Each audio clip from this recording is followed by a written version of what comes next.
Hello मेरे प्रिय मित्रों, नमस्कार। मैं आपको आज अपने मोटिवेशनल लेक्चर पार्ट 3 में आपका बहुत बहुत स्वागत है। मैं आपसे आज कुछ खास विषय पर बात करने आया हूँ ताकि आपके जीवन में सुख समृद्धि आवे, आप पॉजिटिव डायरेक्शन की ओर अग्रसर हों। आज का मेरा टॉपिक है as you think so you get. जैसा आप सोचोगे वैसा आप बनोगे।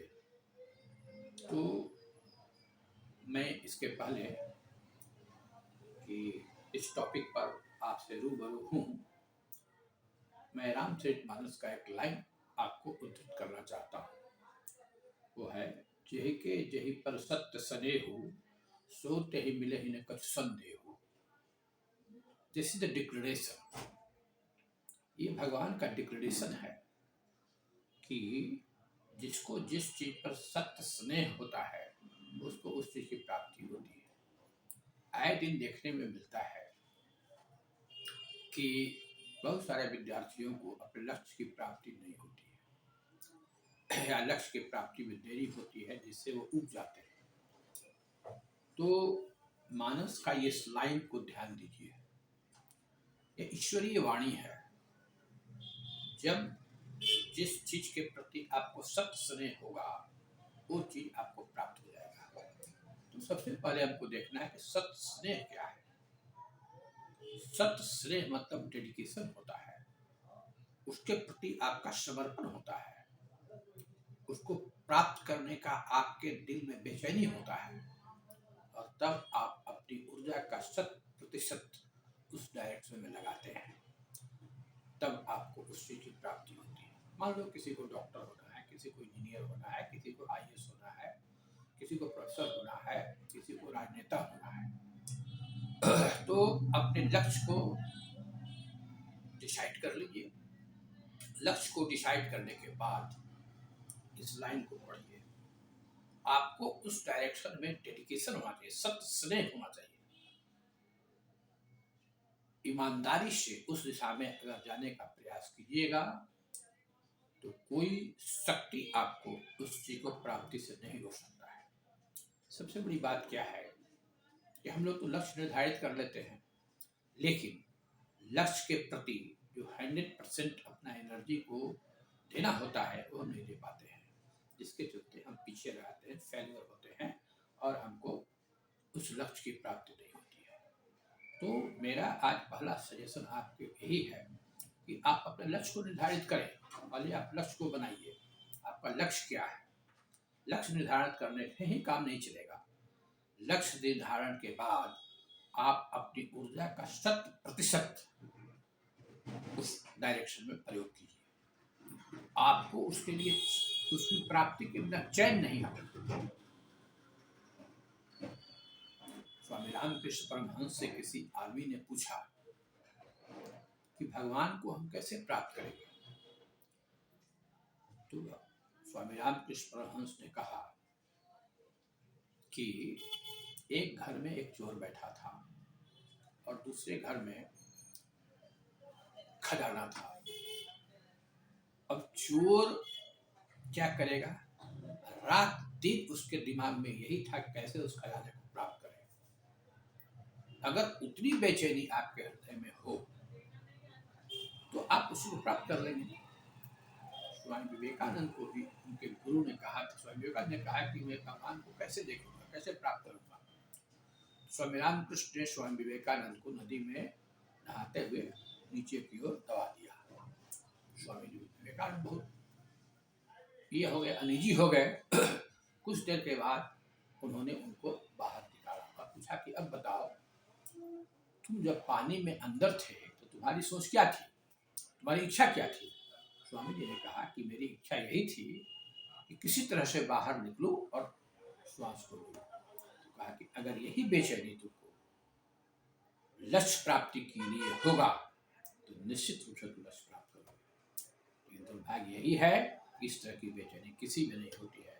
इसका परिणाम होता है कि हम लक्ष्य से दूर हो जाते हैं। मित्रों, आप लक्ष्य को निर्धारित करें, और 100% आप उस लक्ष्य के प्रति दें, मेरा गारंटी है कि आप उस लक्ष्य को प्राप्त करेंगे, आपका स्वप्न पूरा होगा, आप वैसा बन जाएंगे। तो पहली बात तो यह है कि जैसा आप सोचिएगा वैसा ही आप बनिएगा। आपका सोच अगर पॉजिटिव होगा तो पॉजिटिव दिशा में जाइएगा, सोच निगेटिव होगा तो उस दिशा से जाने से दूर हो जाइएगा। सबसे बड़ी दुर्भाग्य की बात यही है कि आज समाज में निगेटिव अप्रोच चल रहा है, निगेटिविज्म भरा हुआ है। तो आपको उससे दूर होना है, पॉजिटिव थॉट रखना है, बराबर उस डायरेक्शन में आगे बढ़िए जिसने आपने सोचा है। तो पॉजिटिव थिंकिंग रखिए, निगेटिव में मत जाइए। अपने सोच के प्रति, अपने आइडिया के प्रति, अपने लक्ष्य के प्रति 100% देने का आप प्रण कीजिए तो आप प्राप्त कर लेंगे। तीसरी बात जो मैं आपसे कहना चाहता हूँ वो है कि अपने आप को एक सिस्टम में डालिए। जब तक अपने आप को एक सिस्टम में नहीं डालेंगे आप लक्ष्य से दूर हो जाएंगे। लोहा में कोई खास गुण नहीं होता है, लेकिन सारे आयरन पार्टिकल अगर एक साइड में हो जाते हैं, सारे इलेक्ट्रॉन्स उसके नॉर्थ साउथ एक डायरेक्शन को प्राप्त करते हैं, तो उस पर चुंबकत्व का गुण आता है और उसमें बड़े बड़े कार्य होते हैं। जब तक लोहे के पार्टिकल्स एक सिस्टम में नहीं आएगा तब तक कोई पावर उसमें नहीं आता है। तो जब सिस्टम में आप आइएगा तो सिस्टम में ही पावर है, सिस्टम में ही शक्ति है। आज के विद्यार्थियों का एक सबसे बड़ा दुर्भाग्य है कि अपने को सिस्टम में नहीं डालते हैं, उनका लक्ष्य निर्धारित नहीं है, वे इधर उधर दौड़ते चलते हैं, अपने को सिस्टम में नहीं डालते हैं। सिस्टम में डालने का मतलब है कि आपका खाने पीने, सोने, पढ़ने, कॉलेज जाने, घर में रहने सबका एक टाइम फिक्स होना चाहिए और उस सिस्टम से तनिक भी विचलित नहीं होना चाहिए। अगर उस सिस्टम से विचलन होगा लक्ष्य से दूर रह जाइएगा। तो पहले अपने आप को सिस्टम में डालिए, सिस्टम में डालिएगा, पढ़ाई लिखाई के सिस्टम में डालिएगा, कॉम्पिटिटिव एग्जाम के सिस्टम में डालिएगा। आप देखिएगा मेरा कहना 100% सत्य हो जाएगा और लक्ष्य को प्राप्त कीजिएगा। तो सबसे पहले तो ये बात आपको है कि अपने सिस्टम में डाल करके अपने आप को उस डायरेक्शन में बढ़ाइए। समाज के प्रति आप उत्तरदायित्व रहिए, परिवार के प्रति आपका उत्तरदायित्व है। तो इस उत्तरदायित्व को निभाते हुए आप सोचिए कि मैं अपने उत्तरदायित्व को किस प्रकार से निर्वहन करूंगा। उस काम को निर्वहन करते हुए आप अपने लक्ष्य को प्राप्त कर सकते हैं। तो आप आगे बढ़ें, अपने विषय को चुनें, टारगेट को निर्धारित करें, तदनुकूल उस टारगेट के ओर जाने के लिए आप में वर्तमान ऊर्जा है 100% लगाइए। एक बात मैं और आपको कहना चाहता हूँ, बहुत इंपॉर्टेंट बात है कि सारे चीज आपके ही अंतर्गत छिपा हुआ है। आप इंजीनियर बनना चाहते हैं, डॉक्टर बनना चाहते हैं, जज बनना चाहते हैं, कलेक्टर बनना चाहते हैं, वो आप ही के अंदर है, कोई बाहर तो उसको नहीं देगा। जिस प्रकार से पत्थर की मूर्ति में ही, पत्थर के अंदर ही छिपा हुआ होता है सारी मूर्ति, जो चाहे बना ले, भगवान का फोटो बना ले, कृष्ण का फोटो बना ले, राम का फोटो बना ले, डेमन का फोटो बना ले, जिसको बना ले। तो एक मूर्ति शिल्पीकार क्या करता है, शिल्पीकार केवल उसके बाहर के अवशिष्ट जो पत्थर है, बेकार के पत्थर को हटा देता है और बेकार के पत्थर को हटाने के बाद एक सुंदर मूर्ति उससे निकल जाता है।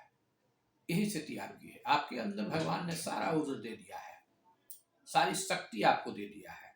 हम शिक्षकों का काम क्या है, केवल आप में जो बेकार के चीज वर्तमान है उसको हटा देना है। जो बेकार के चीजों को हटाएंगे तो अपने आप आपके अंदर से सुंदर प्रतिमूर्ति निखर जाएगा।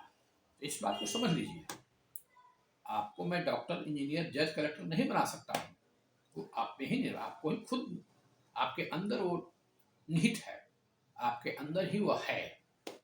अपने को पहचानिए कि मेरे अंदर वो शक्ति है जिसके द्वारा मैं बड़ा से बड़ा लक्ष्य को प्राप्त कर सकता हूँ।